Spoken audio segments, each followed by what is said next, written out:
Hello बच्चों, कैसे आप सभी। मुझे उम्मीद है आप सभी बहुत अच्छे होंगे। बच्चों, आप सभी का हमारे इस YouTube channel Edison life science पर हार्दिक अभिनंदन है। आज दीपावली का पर्व है। दीपावली की छुट्टियां अभी आपकी चल रही है। 31 अक्टूबर को आपकी दिवाली है। 29 तारीख को आपकी धनतेरस।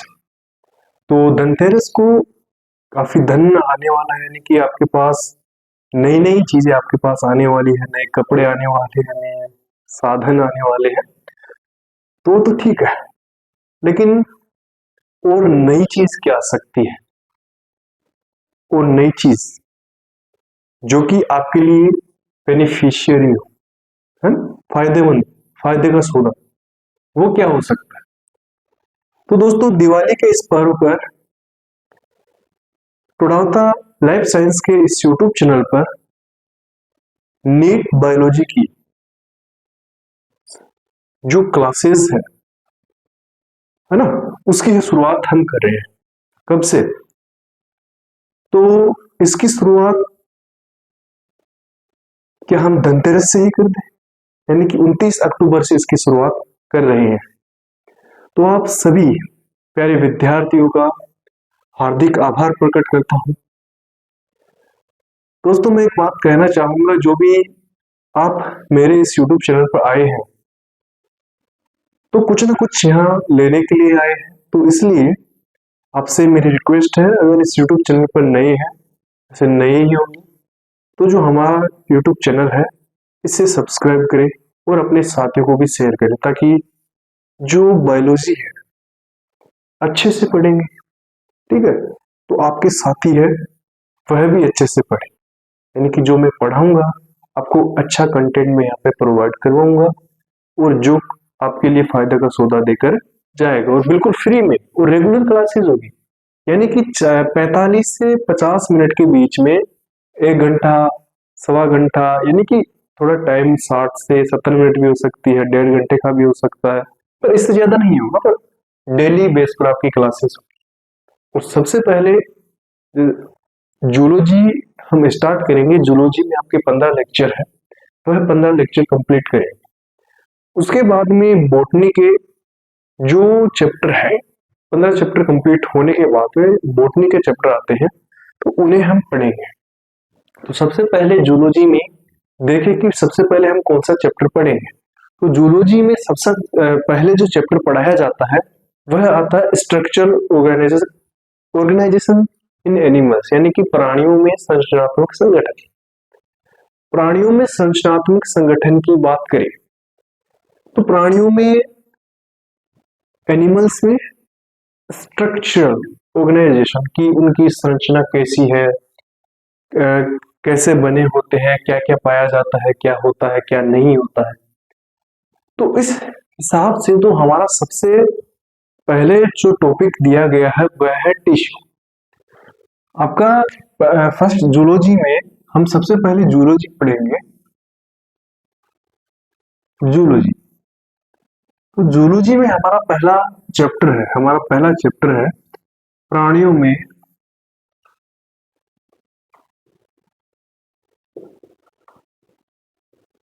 संरचनात्मक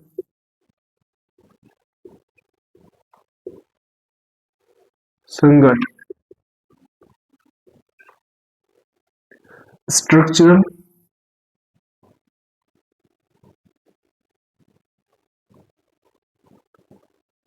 ऑर्गेनाइजेशन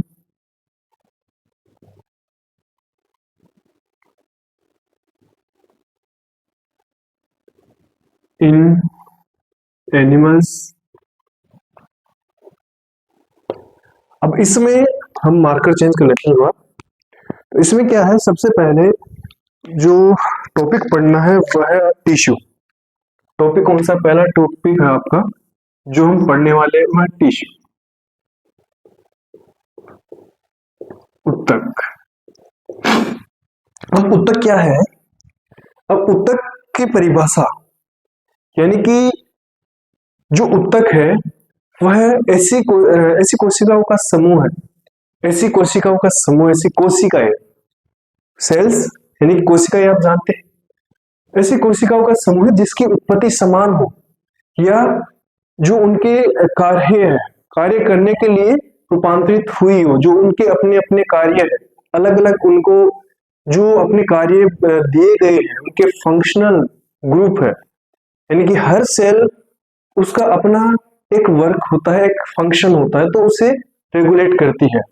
तो ऐसी कोशिकाओं का समूह है जिसकी उत्पत्ति समान हो एवं समान कार्य करने के लिए रूपांतरित हुई हो, या लेकिन उनकी संरचना स्ट्रक्चर उसमें चेंजेस आ सकते हैं, संरचना समान या असमान हो, यानी कि संरचना समान नहीं होगी, लेकिन जो कोशिका है, कोशिका सेल्स, वो सेम ही रहेगी, सेल में कोई डिफरेंस नहीं आएगा।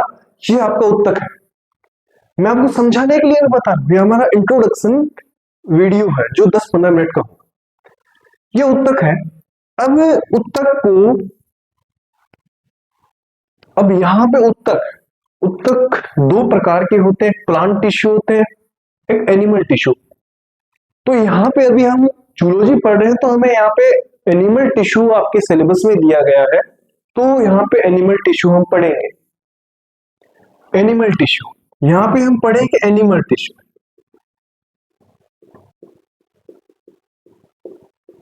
जंतु उत्तक, ठीक है। अब जंतु उत्तक, उत्तक के बारे में नहीं जाना, अब वो जंतुओं में होगी, यानी कि जंतुओं में ऐसी कोशिकाओं का समूह है जो कि समान हो या समान कार्य करने के लिए रूपांतरित हुई हो, लेकिन उनकी संरचना समान या असमान हो सकती है। ये जंतुओं के लिए हम देखेंगे। अब जंतुओं में उत्तक टिश्यू 4 प्रकार के होते हैं, 4 पार्ट्स में, 4 पार्ट्स में डिवाइड किया गया है टिश्यू को एनिमल्स में। वो कौन कौन से? तो उसमें सबसे पहले जो टिश्यू की बात करें वो है epithelial tissue.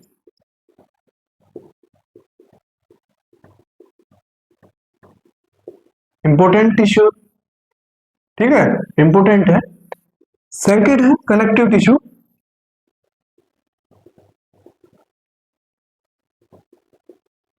Connective tissue. Third है नर्वस टिश्यू।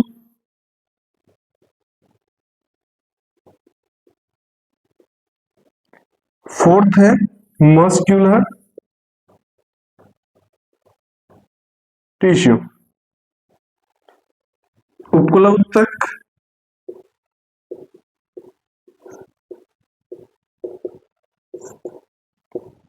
कनेक्टिव यानी कि संयोजी उत्तक,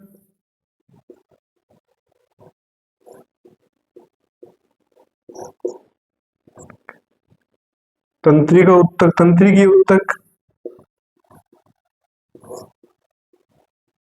इसे न्यूरल टिश्यू बोल सकते हैं, तंत्रिकीय यानी कि मस्कुलर टिश्यू, पेशी उत्तक।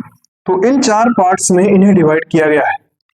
तो अभी हम इन 4 पार्ट्स यानी कि एपिथेलियल, कनेक्टिव, न्यूरल, मस्कुलर, अब इनका काम क्या है, यानी कि ये टिश्यू हमारी बॉडी में हम एनिमल टिश्यू 4 पार्ट्स में डिवाइड किए गए हैं। ये क्यों गए हैं? तो इनके कुछ फंक्शनल, इनके कुछ सिमिलर फंक्शन है, ठीक है, यानी कि इन्हें हम सेल्स बोल सकते हैं। यार ये सेल जो एपिथेलियल टिश्यू है, ये सेम सेल्स का ग्रुप है, सेम सेल्स का ग्रुप है। ये सेल्स क्या काम करती है, ये हमारे लिए क्या काम करती है, कैसे हमारी बॉडी को प्रोटेक्ट करती है, बाहरी आवरण से कैसे प्रोटेक्ट करती है, कौन सी सेल्स, कौन सा टिश्यू जो हमारी बॉडी को एक आवरण यानी कि कवर करता है, लाइनिंग करता है, कवरिंग एंड लाइनिंग, यानी कि आवरण और अस्तर बनाने का काम कौन करता है? तो वह आपका एपिथेलियल टिश्यू, उपकुला उत्तक, जो बाहरी आघातों से, जो बाहरी जो भी हानिकारक पदार्थों, हानिकारक किरणें हो, या जो भी आपके साथ कुछ एक्सीडेंटल कुछ भी हुआ हो, यानी कि आपकी बॉडी जली हो, है ना, स्किन जली हो, तो उससे कौन बचाता है? तो वह एपिथेलियल टिश्यू। आप जब जलते हो ना, तो आपको वहां पे जलने पर कुछ व्हाइट व्हाइट स्पॉट, कुछ पिंक पिंक, यानी कि जो प्लाज्मा सेल्स होती है ना, वो आपको दिखने लगती है, यानी कि जो आपकी जो एपिथेलियल टिश्यू होते हैं वहां से जल जाते हैं। लेकिन बॉडी क्या करती है? रिकवर करती है, तो यहाँ पे हमारी जो स्किन होती है रिकवर हो जाती है और थोड़े दिनों बाद में सही हो जाती है। एपिथेलियल टिश्यू का काम हम यहाँ जाने तो एपिथेलियल टिश्यू का काम होता है कवरिंग एंड लाइनिंग का, यानी कि बॉडी को, यानी कि यहाँ पे जर्म लेयर होती है, जनन स्तर होते हैं, उन्हें टू यानी कि 3 पार्ट्स में डिवाइड किया गया है। बेसिकली यहाँ पे क्या होता है, जनन स्तर, हम बात करें जनन स्तर की, हम बात करें एक जिससे यहाँ पे एक पॉइंट ले लेते हैं, आपका जाइगोट है। अब जाइगोट क्या है, युग्मनज क्या है, आपकी एक सेल है, कंप्लीट सेल है। युग्मनज क्या है, कंप्लीट सेल है। कैसे, अब युग्मनज बनती है, अब युग्मनज किसके फर्टिलाइजेशन से बनेगा, यानी कि दो ऐसी सेल्स जो कि कंप्लीट सेल नहीं है, वो क्या करेगी, वो दोनों फर्टिलाइजेशन करेगी। वो कौन सी सेल है, वो क्या है, यानी कि एक तो मेल है और एक फीमेल है। एक मेल की बात करें, फीमेल की बात करें, जो मेल होता है उसके जो गेमेट्स होते हैं, उसके गेमेट्स होते हैं, मेल फीमेल के गेमेट्स, मेल गेमेट स्पर्म का फॉर्मेशन करता है, फीमेल गेमेट और यानी कि एग का फॉर्मेशन करती है। ठीक है, जब स्पर्म एंड एग ये दोनों फ्यूजन करेंगे, फर्टिलाइजेशन करेंगे, तो जाइगोट का फॉर्मेशन होगा। जाइगोट यानी कि युग्मनज, स्पर्म शुक्राणु, एग अंडाणु, तो दोनों निषेचन करेंगे, फर्टिलाइजेशन करेंगे, तो किसका फॉर्मेशन होगा, युग्मनज का फॉर्मेशन होगा। अब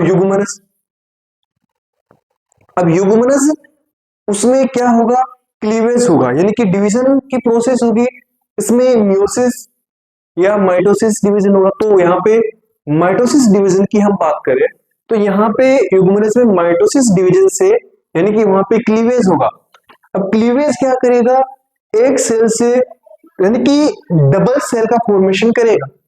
एक सेल है उससे 2 कोशिकाएं बनेगी, 2 कोशिकाएं हैं उससे 4 कोशिकाएं बनेगी, 4 कोशिका 16 कोशिका, 16 से 32, 32 से 64, यानी कि डबल डिवीजन करती रहेगी। यानी कि जो हैप्लोइड, जिसे हम बात करें स्पर्म की हैप्लोइड है, ओवम की हैप्लोइड है, दोनों फर्टिलाइज होकर के 2 सेल का फॉर्मेशन कर रही है। वो क्या है, वो जाइगोट है। वो क्या है, वो जाइगोट है। तो जब मोरुला ब्लास्टुला ये प्रोसेस है, ये क्या है, ये cells of group of similar cells है। जो ब्लास्टुला मोरुला स्टेज है, ये क्या है, ग्रुप ऑफ सिमिलर सेल्स है, यानी कि समान कोशिकाओं का समूह है।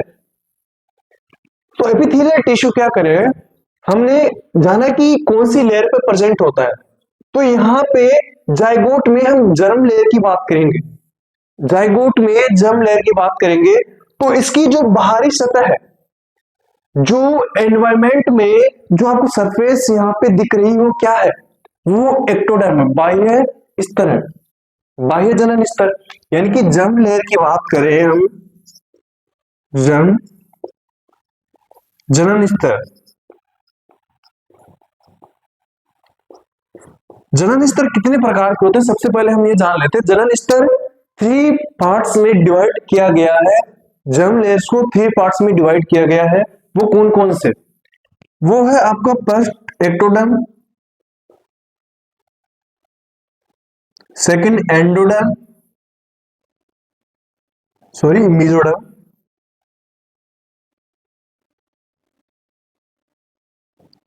Mesoderm, third and last endoderm. यानी कि बाह्य जनन स्तर, मध्य जनन स्तर और अंत जनन स्तर। इस प्रकार से जनन स्तर को 3 भागों में विभाजित किया गया है। तो जाइगोट में हम बात करें तो जो इसकी बाहरी सतह है, एक्सटर्नल लेयर है, उसे तो कहा गया है एक्टोडर्म, यानी कि बाह्य जनन स्तर। और जो इसके अंदर हम बात करेंगे इसकी सतह पर, अंदर की ओर सतह, ये आपकी मेसोडर्म, जहां पे सिलोम प्रेजेंट होती है।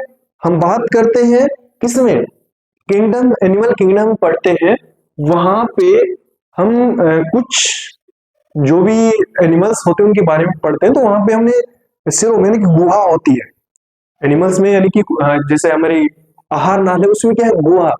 तो वहां पे गुहा के जो चारों तरफ का आवरण होता है अंदर का, वह होता है मेसोडर्म, यानी कि जो मध्य जनन स्तर, मध्य में प्रेजेंट होता है जनन स्तर, उसे मेसोडर्म कहा जाता है। और वैसे ही अंदर की ओर जो आपका न्यूक्लियस होता है, न्यूक्लियस का भी जो मिड पार्ट होता है, सेंटर, सेंटर की बात करें तो वो सेंटर एंडोडर्म कहलाता है, यानी कि आंतरिक जनन स्तर, अंतः जनन स्तर कहलाता है। तो ये आपका कुछ अलग पार्ट यहाँ पे होता है। अब इसके बेस पे हम देखते हैं एपिथेलियल टिश्यू को। जो आपकी त्वचा होती है, स्किन होती है, चर्म होती है, चर्म, उसमें अधिचर्म होते हैं, यानी कि ऊपर का जो आवरण होता है, ऊपर की सतह होती है, इस चर्म की हम बात करें तो जो ये बाहर स्किन है, ठीक है, ये एपिथेलियल टिश्यू है, एपिथेलियल टिश्यू।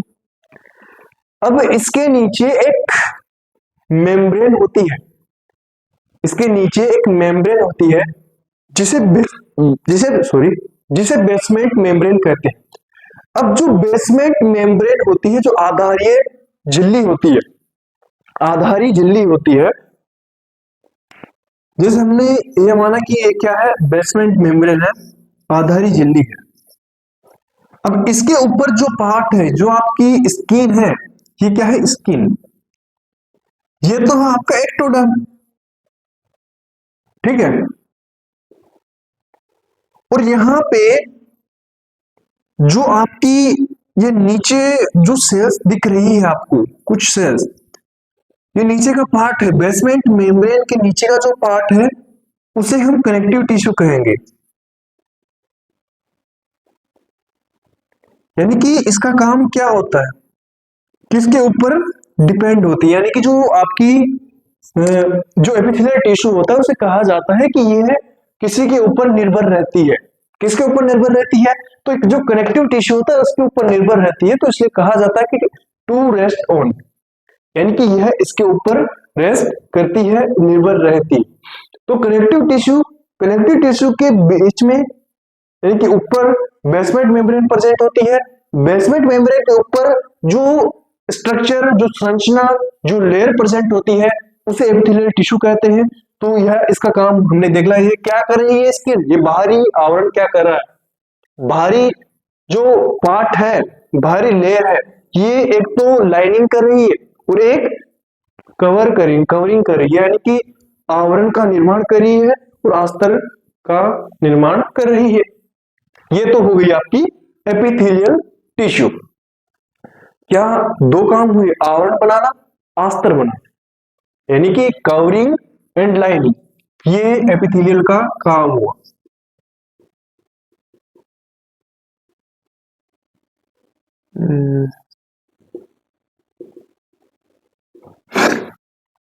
आवरण,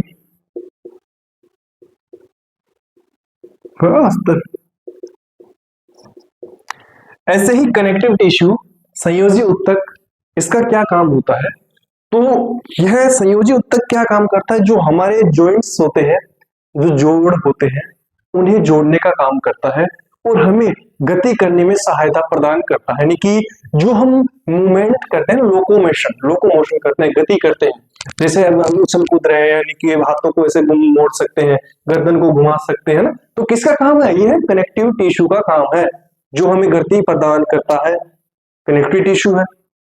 मध्य जनन स्तर, यानी कि मेसोडर्म में बना होता है, लेकिन इसका एक अपवाद भी होता है ना। अपवाद क्या होता है कि यह एक्टोडर्म में भी तो इसका अपवाद होता है, एक्टोडर्म बाह्य जनन स्तर। वैसे तो मेनली तो हम बात करें तो ये मेसोडर्म होता है, मध्य जनन स्तर में बना होता है। फिर उसके बाद में जो नर्वस टिश्यू होता है, तो सब नर्वस टिश्यू का तंत्रिका है, यानी कि समन्वय, कोऑर्डिनेशन, नियंत्रण एवं समन्वय, कंट्रोल एंड कोऑर्डिनेशन का काम करते हैं। न्यूरल टिश्यू, नर्वस टिश्यू यानी कि तंत्रिकीय ऊतक, जो भी सूचनाएं होती है, जो संवेदनाएं होती है ना, जो उसका आभास हमें प्रकट करवाती है, वो कौन सी सेल्स होती है, कौन से टिश्यू होते हैं, वह नर्वस टिश्यू होते हैं, न्यूरल टिश्यू होते हैं। भाई आपके चोट लगी, कैसे पता चला? किसने सूचना दी आपको? आपके ब्रेन को किसने दी सूचना है? तो वो कौन सी सेल्स है, कौन सी सेल्स जो आपकी बॉडी में चारों तरफ फैली हुई है, और जैसे ही आपको चोट लगी या गर्म चीज आपकी अड़ी, चाय दूध आपके गर्म लगा, है ना, तो फट से आपके ब्रेन में सूचना गई, है ना, तो किसके सहारे, कौन लेके गया? तो वह है नर्वस टिश्यू, तंत्रिकीय ऊतक है, उसकी जो सेल्स है ना, वो आपकी जो बाहरी आघात होते हैं उसकी जो आपको सूचना मिलती है आपकी ब्रेन में जाती है, तो इसी का काम होता है। तो कंट्रोल एंड कोऑर्डिनेशन, कंट्रोल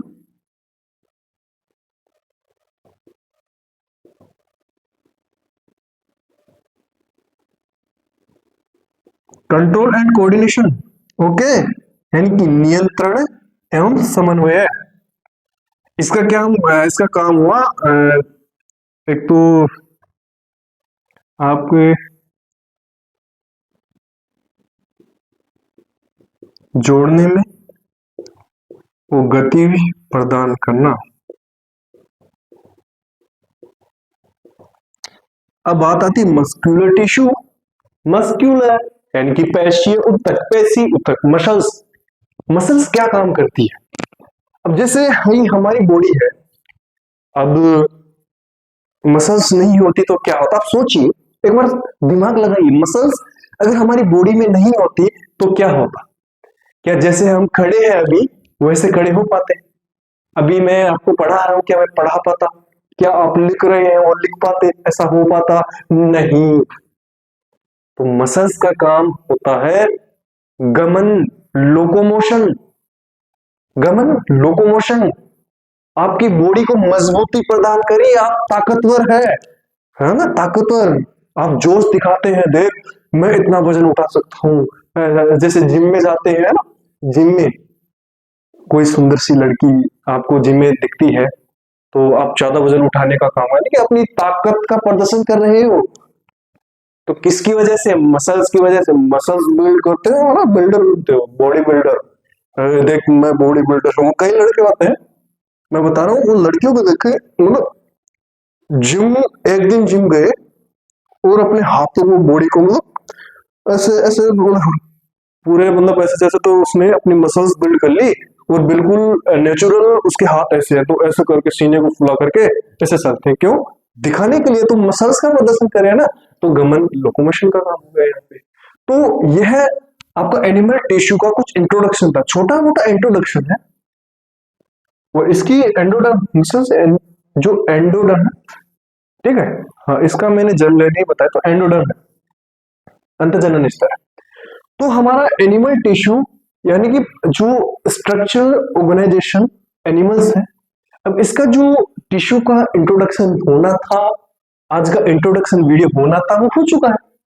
तो कल से क्या करेंगे, यानी कि 29 तारीख से जो पहला पार्ट है एपिथेलियल टिश्यू, थोड़ा बड़ा है, थोड़ा महत्वपूर्ण है, इंपॉर्टेंट है, तो 29 तारीख से हम इसे पढ़ने वाले हैं, ठीक है। फिर उसके बाद में एक जो लेक्चर होगा उसमें इन तीनों को पढ़ लेंगे। फिर जो तीसरा लेक्चर होगा उसमें कॉकरोच और फ्रॉग, उन दोनों को हम वहां पे देखेंगे। तो ऐसे आपके इस वीडियो में, यानी कि इस चैप्टर के, ये तो इंट्रोडक्शन वीडियो हुआ, और तीन जो पार्ट होंगे वीडियो के, 3 वीडियो और आएंगे, यानी कि आगे जैसे दूसरे टॉपिक आपके कॉकरोच, ठीक है, फ्रॉग, तो इन्हें हम देख लेंगे। इनका अलग वीडियो में, इनका एक अलग वीडियो बन जाएगा, चाहे 1 घंटे का होगा चाहे 1.5 घंटे का होगा, हो जाएगा। इसका एक वीडियो हो जाएगा, इन तीनों का एक हो जाएगा, ठीक है। तो इस प्रकार से आपके 3 वीडियो एनिमल टिश्यू के बन जाएंगे, 4 वीडियो मान लो, क्योंकि ये इंट्रोडक्शन भी तो इसी में आएगा, तो इसको अलग से कहां पे लेंगे। अब देखो, इंट्रोडक्शन वीडियो में एपिथेलियल टिश्यू को शामिल तो कर ले, अब शामिल तो कर लेंगे लेकिन कंप्लीट नहीं हो पाएगा, तो इसलिए जो सेपरेट वीडियो एपिथेलियल टिश्यू का ही हम बनाने वाले हैं। तो जितना आपने अभी यहाँ पे देखा हमारे चैनल पर, जो मैंने पढ़ाया, मुझे उम्मीद है, मुझे अच्छा महसूस हो रहा है कि आप इसे देख रहे हैं, और मेरी सहायता करने के लिए बिल्कुल मन लगन से आप लगे हुए हैं। तो अच्छा लगा होगा, अच्छा लगा है तो नेक्स्ट वीडियो आने वाला है 29 तारीख को। तो 29 तारीख से आपको जो अपनी पढ़ाई उसको शुरू कर देनी है, और बिल्कुल अच्छे से मैं आपको पढ़ाने वाला हूँ, बहुत शानदार तरीके से। जितने अच्छे तरीके से मैंने आप इंट्रो दिया ना, इंट्रो वीडियो, उससे भी बेहतर तरीके से, उससे भी भयंकर अच्छे तरीके से मैं आपकी आगे की क्लास लेने वाला हूँ। तो धन्यवाद दोस्तों। अगर आपने इस वीडियो को देखा है पूरा और अच्छा लगा है तो सब्सक्राइब करें, अपने साथियों को शेयर करें और लाइक करें, कमेंट करना ना भूलें। थैंक यू दोस्तों।